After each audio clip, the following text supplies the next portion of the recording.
ಕುಟುಂಬ ಬೀದಿಗೆ ಬಂದು ಅಂತ ಹೇಳಿ ಒದ್ದಾಡಕತ್ತಾರ ಜಲಮಂಡಳಿ ಅವ್ರಿಗೆ ಕೆಲಸ ಕೊಟ್ರು ಪ್ರೊಟೆಸ್ಟ್ ಮಾಡ್ಲಿಲ್ಲ. ಯಾಕಂದ್ರ ಪ್ರೈವೇಟ್ ಇದ್ದ ತಾವು ಬೇಕಾದ ಮಾಡ್ರ. ಈ ಪ್ರೈವೇಟ್ ಕೆಲಸ ತಗೊಂಡ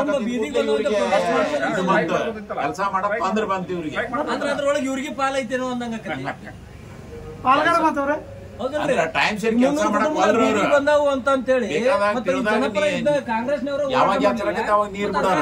ಈಗ ಏನಾಗಿದೆ ಒಂದ್ ಕಂಪನಿ ಅಂಡರ್ಟೇಕಿಂಗ್ ದಾಗ ಬಿಡ್ಲೆ ರೈಟ್ ಟೈಮ್ ಕೆಲಸ ಮಾಡ್ಬೇಕಾಗಿದ್ದ ವಜ್ಜ ಬಂತ ಅವ್ರಿಗೆ. ಗ್ಯಾರಂಟಿ ಬರೋಕ್ಕಿಂತ ಮುಂಚೆ 6 ದಿವಸಕ್ಕೊಮ್ಮೆ 7 ದಿವಸಕ್ಕೊಮ್ಮೆ ನೀರ್ ಬರ್ತಿತ್ತಿಲ್ರಿ.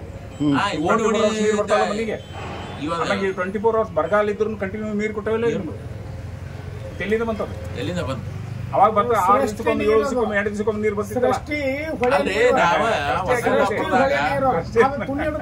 ಡ್ಯಾಮ್ ಕಟ್ ಆಗ್ತಂದ್ರ ನೀರು ಇನ್ನೊಂದು 2-3 ತಿಂಗಳು ಐತದ. ಮತ್ತೆ ಅದು ಮಳೆ ಆಗಿಲ್ಲ ಅಂದ್ರೆ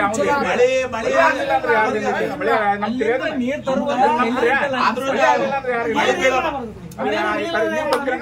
ಕಾಂಗ್ರೆಸ್ನವ್ರು ಮಳಿ ತರ್ತೀರ?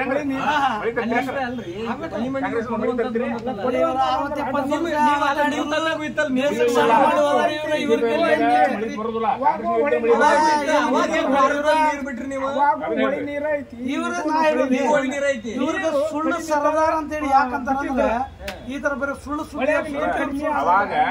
ಅವಾಗ ಏನಿತ್ತಂದ್ರ ಸಿಕ್ಕಾಪಟ್ಟೆ ಮೀಟರ್ ಇದ್ದಿದ್ದಿಲ್ರಿ. ಲೀಟರ್ ಇದ್ದಿದ್ದಿಲ್ಲ. ಸಿಕ್ಕಾಪಟ್ಟೆ ಯೂಸ್ ಮಾಡ್ತಿದ್ರೆ ಅದಕ್ಕೆ ಹೇಳಾಕತ್ತಿದ್ದು ಸಿಕ್ಕಂಗ ನೀರು ಹಂಗ ಹಾಳು ಮಾಡ್ಕೊಂಡು ಹೊಂಟ್ಬಿಟ್ರೆ ಮತ್ತೆ ಎಲ್ಲ ಹಾಳಾಗಿ ಹೋಗ್ತಂದ್ರೆ ಮತ್ತೆ ರೊಕ್ಕ ಕೊಡ್ತಾರೆ. ಅಂದಲ್ಲಿ ಉಪಯೋಗ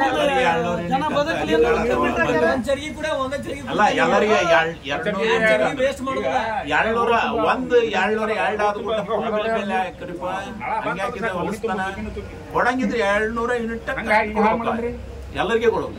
ಈಗ ನಮ್ಮ ಮನಿ ಬಾಗಿಲು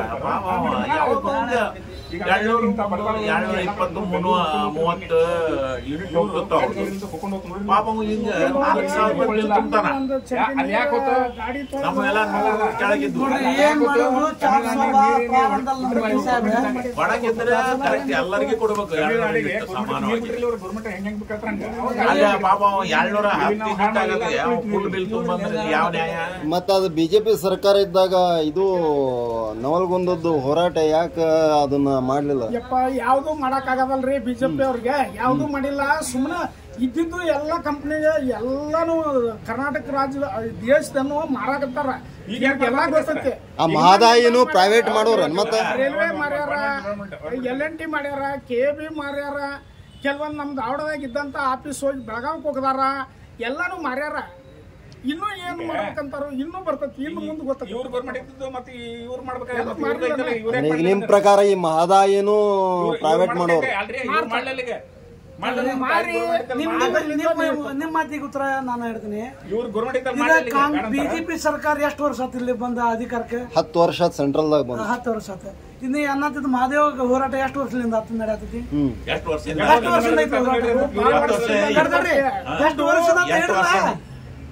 ಅವ್ರ ಯಾಕೆ ಮಾಡ್ಲಿಲ್ಲ? ಮತ್ ನೀವ್ ಯಾಕೆ ಮಾಡಿಲ್ಲ?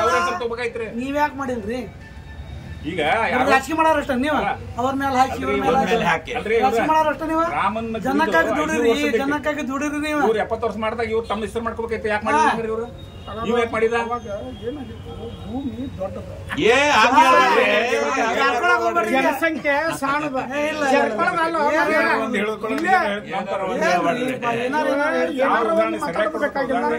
ಇವ್ರದ ದಡ್ಡಿ ಕಮಲಾಪುರದಾಗಣ ಮುಂದೆಲ್ಲ ಹಿಂದೆ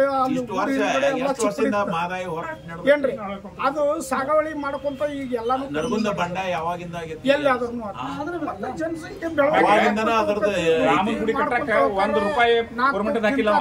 1 ರೂಪಾಯಿ ಗೌರ್ಮೆಂಟ್ ಹಾಕಿಲ್ಲ.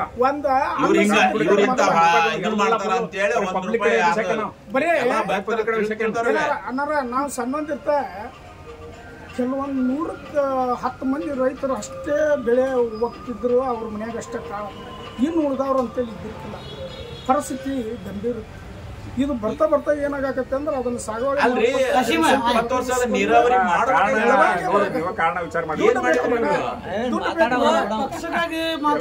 ಹೌದು. ಆ ಹೀರೋ ಹೋಂಡಾ ಕಂಪ್ನಿ ಧಾರವಾಡಕ್ಕೆ ಬರುದಿತ್ತು. ಅದನ್ನ ಒಯ್ದ ಕೊಪ್ಪಳಕ್ಕೆ ರಾಯಚೂರ್ಗೆ ಹೋಗಿದ್ರಿ. ಯಾಕೆ? ಯಾವ ಸರ್ಕಾರ ಇತ್ತು ಅವಾಗ? ಅಲ್ಲ ಯಾವ ಸರ್ಕಾರ ಇತ್ತು? ಅವ್ರದ್ದು ಐತ್ರಿ, ಅವ್ರದ್ದು ಇತ್ತಲ್ಲ IIT ಇಲ್ಲಿ ಬಂದು ಅದು ಹೋಗಿತ್ತು ಬರೋ ಕಾರಣ ಇವ್ರ ಬಿಜೆಪಿ ಅವರ ಎಲ್ಲ ಹೋಗಿತ್ತಿದ್ದು ಏನು ಮಾಡಿ ಇವ್ರು ಬಂತ ಅಷ್ಟೊಳಗನ ಬಂತು ತೊಗೊಂಬಂದು ಸಾರ್ವಜನಿಕರು ಹೋರಾಟ ಮಾಡಿದ್ರು ಅದಕ್ಕೆ IIT ಕಂಪನಿಗೆ ಸಾರ್ವಜನಿಕರು ಹೋರಾಟ ಮಾಡಿದ್ರು. ಅದನ್ನ ಕ್ರೆಡಿಟ್ ಬಿಜೆಪಿ ಅವ್ರು ತೊಗೊಳತ್ತಾರ. ಅದು ಕಲಬುರಗಿ ಹೊಂಟಿತ್ತಿದ ಹೋಗಿದ್ದನ್ನ ಸಾರ್ವಜನಿಕರು ಹೋರಾಟ ಮಾಡಿ ಅದನ್ನ ಧಾರವಾಡ ತಗೊಂಡಾರ ಬಿಜೆಪಿ ಅವರು.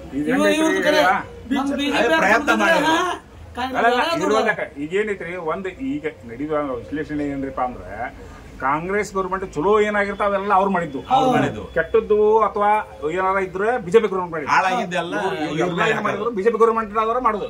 ಹಾ ಹಿಂಗ ಈಗ ಚಲೋ ಆಗ್ಯಾವಲ್ಲ ಅವಷ್ಟ ಇವ್ರು. ಶಿವಣ್ಣ ಅವ್ರ ನಿಮ್ದ ಲಾಸ್ಟ್ ಅಭಿಪ್ರಾಯ ಹೇಳ್ರಿ.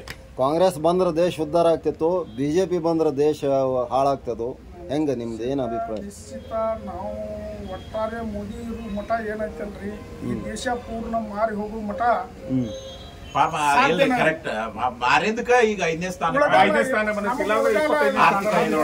ದೇಶ ಮಾರಿದಕ್ಕ 5ನೇ ಸ್ಥಾನಕ್ಕೆ ಬಂದೈತ್ರಿ. ದೇಶ ಮಾರ್ಲಿಲ್ಲಂದ್ರ ರೈತರಿಗೆ ಇನ್ನು ಇದಾಗುತ್ತೆ. ದೇಶ ಮಾರಿದಕ್ಕ 5ನೇ ಸ್ಥಾನಕ್ಕೆ ಎಲ್ಲಾ ದೇಶದ ಎಕಾನಮಿ ಬೀಳೋ ಹೊತ್ನ್ಯಾಗ ನಮ್ಮ ಎಕಾನಮಿ ಮ್ಯಾಲೆ. ಒಂದ್ ಸೆಕೆಂಡ್ ರೀ, ನನ್ನ ಗಾಡಿ ಇತ್ತಂದ್ರೆ ನಾ ಅದನ್ನ ಸ್ವಚ್ಛ ಇಟ್ಕೋತೇನೆ, ಇನ್ನೊಬ್ರು ಗಾಡಿ ಸ್ವಚ್ಛ ಮಾಡಕ್ ಹೋಗಲ್ಲ. ನನ್ನ ಗಾಡಿ ಆಗಿತ್ತು ನಾ ಸ್ವಚ್ಛ ಇಟ್ಕೋತೇನೆ, ಅದನ್ನ ಏನೇನ್ ಅದ್ರ ರಿನಿವಲ್ ಮಾಡ್ಬೇಕು, ಏನೇನ್ ಮಾಡ್ಬೇಕೆಲ್ಲ ನನ್ನ ಕಾಗದ ಪತ್ರ ಸರಿ ಇಟ್ಕೋತೇನೆ ನಾನು. ಗೌರ್ಮೆಂಟ್ ಆಗಿತ್ತು ಅಂದ್ರೆ ಕೆಲವೊಂದಷ್ಟು ಗಾಡಿಗಳು ನೋಡ್ಬೋದು ನೀವೀಗ. ಗೌರ್ಮೆಂಟ್ ಗಾಡಿಗಳು ಎಲ್ಲಿ ಬೇಕಾದಲ್ಲಿ ನಿಂತಾವ, ಎಲ್ಲಿ ಬೇಕಾದ್ರೆ ನಿಂತ್ಕೊಂಡವ್. ಯಾಕ್ರಿಪ್ಪ ಅದನ್ನ ಪ್ರೈವೇಟ್ ಕೊಟ್ರೆ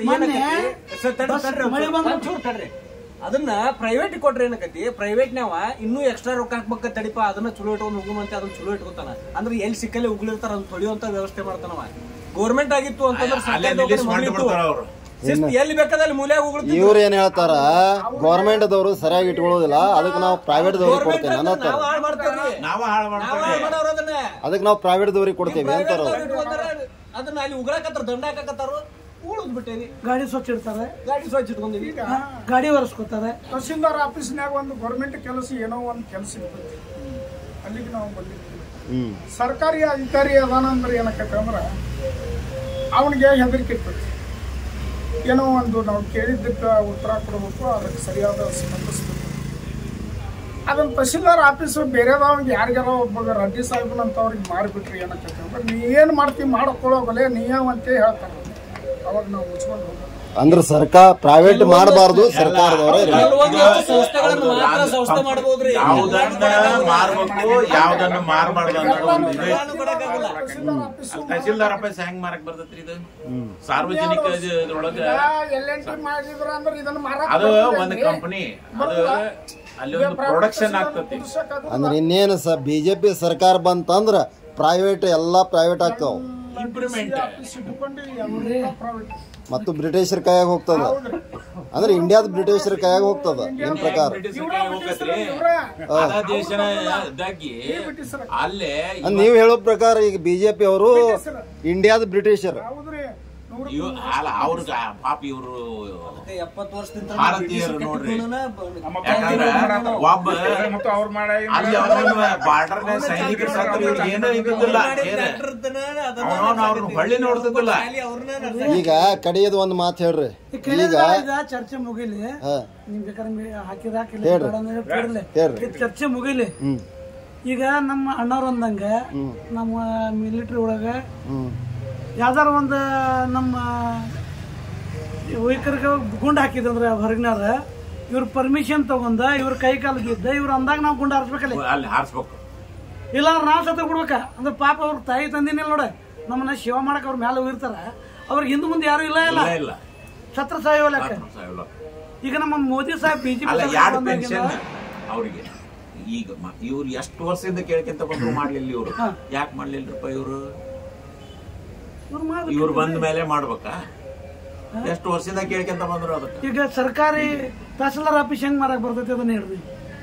ಅಲ್ಲ ಬಿಜೆಪಿ ಬಂದ್ರೆ ಮಾರ್ತಾರ ಅಂತಾರ. ನಾನು ಅದನ್ನ ಹೇಳೋದಿಲ್ರಿ, ಸರ್ಕಾರಿ ಇದು ಹೌದಾ? ಹೆಂಗ್ ಮಾರಕ್ ಬರ್ತೈತೆ? ಹೆಂಗ್ ಮಾಡ್ತೀರಿ ನೀವು? ಅಲ್ಲ ಬಿಜೆಪಿ ಅವ್ರು ಬಂದ್ರೆ ಮಾರ್ತಾರ ಅಂತ. ಬರ್ಲಿ, ನೀವು ಹೆಂಗ್ ಮಾಡ್ತೀರಿ ಇದೇನ್ ಕಂಪ್ನಿ ಇದೆ? ಪ್ರೊಡಕ್ಷನ್ ಅವ್ರ ಜೊತೆ ಮಾತಾಡಿದ್ರ ಕಂಪ್ನಿ ಇದೆ, ತಹಸೀಲ್ದಾರ್ ಆಫೀಸ್ ಕಂಪ್ನಿ ಏನ್ರಿ? ಅಲ್ಲ ಕಂಪ್ನಿ ಮಾಡ್ತಾರ ಅಂತ. ಕಂಪ್ನಿ ಕಂಪ್ನಿ ಏನ್ರಿ ನೀವು? ಬಿಜೆಪಿ ಬಂದ್ರೆ ಕಂಪ್ನಿನೂ ಮಾಡ್ತಾರಂತ, ಮಾಡಿ ಮಾರ್ತಾರ. ಅದೇನ ಪ್ರೊಡಕ್ಷನ್ ಹೆಂಗ್ ಮಾಡ್ತಾರ್ರಿ? ಏನಾರ ಒಂದು ವಸ್ತು ತಯಾರು ಮಾಡ್ತೈತೆ ಹೆಂಗ್ ವಿಚಾರ ಅಲ್ಲ ಯಾವ್ದ್ರ ಕಂಪ್ನಿ ಕೊಡ್ತಾರ ನೇಮಕ ಮಾಡ್ಕೋರ್ ನೀವು ಅಂತ ಹೇಳಿ. ನೇಮಕ ಮಾಡಕ್ ಕೊಡ್ರಿ, ಇಷ್ಟೊಂದ್ರಿ ಮಾರುಕಿದ್ರೆ ಮಾರುಕಿದ್ರ ಇಷ್ಟೊಂದ್ರಿ ಅದಕ್ಕೆ ಅದೇ ಹೇಳತ್ತಾರ ಅವ್ರು ಬಿಜೆಪಿ ಬಂದ್ರೆ ಮಾರ್ತಾರಂತ. ಸರಿ ಇದು ಏನಾಯ್ತು? ತಹಸೀಲ್ದಾರ ಪ್ರೊಡಕ್ಷನ್ ಲೈನ್ ಒಳಗ ಪ್ರೊಡಕ್ಷನ್ ಲೈನ್ ಏನ್ರಿ ಇದು? ಪ್ರೊಡಕ್ಷನ್ ಲೈನ್ ಪ್ರೊಡಕ್ಷನ್ ಅಲ್ಲ ಅದನ್ನು ಮಾಡ್ತಾರಂತೀನಿ ಮ್ಯಾಗ ಅವರು. ಅಪೋಸಿಟ್ ಪಾರ್ಟಿ ಅಪೋಸಿಟ್ ಜನ ಬೇಕಾದ ಅವ್ರೆ, ಅವ್ ಬಿಜೆಪಿ ಅವ್ರು ಏನ್ ಬೇಕಾದ್ ಮಾಡಕ್ ರೆಡಿ ಅಂತ. ನಾವ್ ಹೆಂಗ್ ಮಾಡಕ್ ಬರ್ತೈತ್ರಿ? ನಾವ್ ಹೆಂಗ್ ಇದನ್ನ ಕಂಪನಿ ಅಲ್ಲ, ಇದನ್ನ ಕಂಪನಿ ಇದ್ರೆ ನಾವ್ ಕೊಡ್ಬೋದು. ಒಂದ್ ಏನಾರ ಒಂದು ವಸ್ತು ರೆಡಿ ಕಂಪನಿ ಏನ್ರಿ ಇದು? ಏನಾರ ಬಂಗಾರ ಹೊಡ್ತೈತಿವ, ಏನಾದ್ರ ಒಂದು ಗಾಡಿ ಫಾಲ್ಟ್ ಏನಾರ ಬರ್ತಾವ ಮಾರಾಕಿದ್ರೆ ಏನಿಲ್ಲಂದ್ರಿ.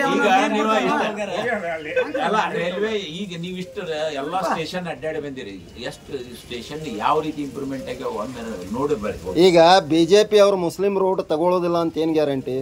ಅವ್ರು ಬೇಕಂದ್ರೆ ಹಾಕ್ರಿ ಅಂದ್ರೆ ಅವ್ರು ನಮ್ಮ ಮೇಲೆ ಅಭಿಮಾನಿತರ ಹಾಕ್ರಿ. ಮುಸ್ಲಿಮ್ರು ಬಿಟ್ರೆ ಬಿಜೆಪಿ ಆರ್ಶ್ ಬರ್ತಾರೋ? ಅವಶ್ಯ ಬರ್ತಾರ್ರಿ, ಮುಸ್ಲಿಮ್ಸ್ ಸಪೋರ್ಟ್ ಮಾಡೇ ಮಾಡ್ತಾರ. ನೀವೇನ್ ತಲೆ ಕೆಡಿಸ್ಬಿಡ್ರಿ, ಯಾಕಂದ್ರೆ ಕಾಂಗ್ರೆಸ್ನವರು 60 ವರ್ಷ ಆದ್ರು ರಾಷ್ಟ್ರಪತಿ ಮುಸ್ಲಿಮ್ಸ್ ಯಾವನ್ನ ಮಾಡಿದ್ದು ತೋರಿಸ್ರಿ. ಅವ್ರು ಫಸ್ಟ್ ಮಾಡ್ಯಾರ ಅಬ್ದುಲ್ ಕಲಾಂ ಫಸ್ಟ್ ರಾಷ್ಟ್ರಪತಿ ಮಾಡಿದವ್ರು ಬಿಜೆಪಿ ಅವರು, ಕಾಂಗ್ರೆಸ್ನವರಲ್ಲ. ಅದನ್ನ ವಿಚಾರ ಮಾಡಿ ತಿಳ್ಕೋರು. ಅವ್ರು ಮಾಡಿದ ಯಾರು ತೋರಿಸ್ರಿ. ಒಬ್ಬರು ಮುಸ್ಲಿಮ್ಸ್ ಅಪೋಸ್ ಅಂತೀರಿ ನಾವು. ಇವ್ರು ಎಲ್ಲಿ ಮಾಡ್ಯಾರ ತೋರಿಸ್ರಿ. ಅಬ್ದುಲ್ ಕಲಾಂ ಇವ್ರು SC ST ಅವ್ರನ್ನ CM ಎಲ್ಲಿ ಮಾಡ್ಯಾರ ತೋರಿಸ್ರಿ. ಗೊತ್ತಾಗ್ತದೆ ತೋರಿಸ್ರಿ. ಅದೆಲ್ಲ ವಿರೋಧಿ ಮಾತಾಡ್ತಾರೆ. ಈಗ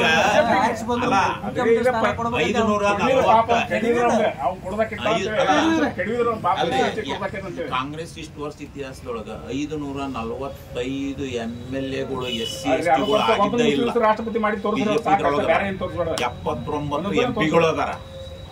540 MP ಗಳು. ಆಮೇಲೆ ರಾಷ್ಟ್ರಪತಿ ಬುಡಕಟ್ಟು ಜನಾಂಗಕ್ಕೆ ಬರೇ ಯಾರು ಗಂಟು ಕೊಡ್ತಾರ ಅವ್ರನ್ನ ಅಷ್ಟೇ ಅಗಳಿಂದ ಹೇಳಾಕತ್ತಾನ. ಏನಂದ್ರ ನಮ್ಗೆ ತಿಳುವಳಿಕೆ ಇಲ್ಲಾರಕ ಇವೆಲ್ಲ ಮಾತಾಡ್ತಿರ್ತೀವಿ ಅಂತ ಹೇಳಿಲ್ಲ. ತಿಳುವಳಿಕೆ ಇಲ್ಲದ ಮಂದಿ ನಾವು SC ST ಮೊದಲ ಇಷ್ಟು ತಿಳುವಳಿಕೆ ಮಟ್ಟಕ್ಕ ಇದು ಇತಿಹಾಸದೊಳಗೆ ಇಷ್ಟು 70 ವರ್ಷ ಇತಿಹಾಸದೊಳಗೆ ನೋಡ್ರಿ 545 MLAಗಳು ಬಿಜೆಪಿ ಒಳಗೆ ಹಳ್ಳಿ ಒಳಗ ಕಟ್ಕೊಳ್ಳೋಣ ಆಗಿದ್ದು. ಇವತ್ತಿಗೆ ಅಷ್ಟು MLAಗಳು ಇಲ್ಲ. ದೇಶದೊಳಗೆ 79 ಮಂದಿ MPಗಳು ಅದಾರ. ಒಬ್ಬರು ಇಬ್ಬರು ಇರ್ತಿದ್ರು. ಜಾಸ್ತಿ ಜನಾಂಗ ಆ ಇದ್ರ ಒಳಗೆ ಇರ್ತಿರ್ತಿಲ್ಲ. 39 ರಾಜ್ಯಸಭಾ ಸದಸ್ಯರು ಅದಾರ. ಇಷ್ಟುವರೆಗೆ ಮಾಡಿಲ್ಲ ಇವರು. ಸಿಕ್ಕಾಪಟ್ಟಿ ಈಗ ಇಲ್ಲಿವರೆಗೂ ಆಗಿಲ್ಲ. ಇಲ್ಲಿವರೆಗೂ ಆಗಿಲ್ಲ. ಉಳಿದ ಜನರಿಗಿಂತ ಅದು ಜಾಸ್ತಿ ಇದ್ರಿ. ಮುಸ್ಲಿಂ ಬಿಟ್ರೆ ಎರಡನೇದ್ದು SC ST ಜನಾಂಗ ನಮ್ಮ ಈ ದೇಶದಾಗ. ಹೌದ್ರಿ, ನಿಮ್ ಕಾಂಗ್ರೆಸ್ ಸರ್ಕಾರ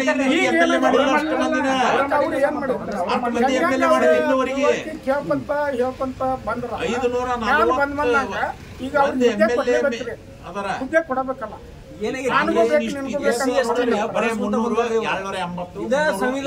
ಡಾಕ್ಟರ್ BR ಅಂಬೇಡ್ಕರ್ ಅವರಿಗೆ ಸಮಾಧಿಗೆ ಜಾಗ ಇಲ್ರಿ. ಎಲ್ಲಿ ಕಟ್ಟಿಲ್ಲ.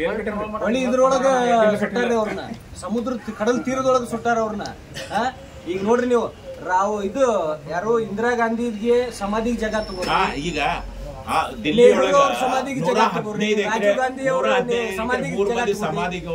ಎಲ್ಲರಿಗೂ ಸಮಾಧಿ ಜಾಗ ಐತಿ. ಡಾಕ್ಟರ್ BR ಅಂಬೇಡ್ಕರ್ ಅವ್ರ ಸಮಾಧಿಗೆ ಅಲ್ಲಿ ಅಲ್ರಿ, ಅಲ್ಲಿ ದಿಲ್ಲಿ ಒಳಗೆ ಬಳಸ್ಕೊಂತ ಹೊಂಟಾರ. ಕೊಡ್ಲಿಲ್ಲ ಅವ್ರು, ಬಳಸ್ಕೊಂತ ಹೊಂಟಾರ ಅವ್ರನ್ನ. ಕಾಂಗ್ರೆಸ್ನವ್ರು ಬರೇ SC ST ಬರೇ ನಮ್ ವೋಟಿಂಗ್ ಮಾತ್ರ ಸೀಮಿತ, ಮುಗಿಗೆ ಬೆನ್ನಿ ಓಡಿಸೋದು. ರೀಸೆಂಟ್ 2-3 ದಿವಸದಾಗಿಂದ 180 ಕೋಟಿ ರೂಪಾಯಿ ಇಲ್ಲೇ SC ST ತಗೊಂಡಿದ್ದು ನಿಮ್ಗೆ ಕಣ್ಣಿಗೆ ನೋಡ್ರಿ. 11,000 ಕೋಟಿ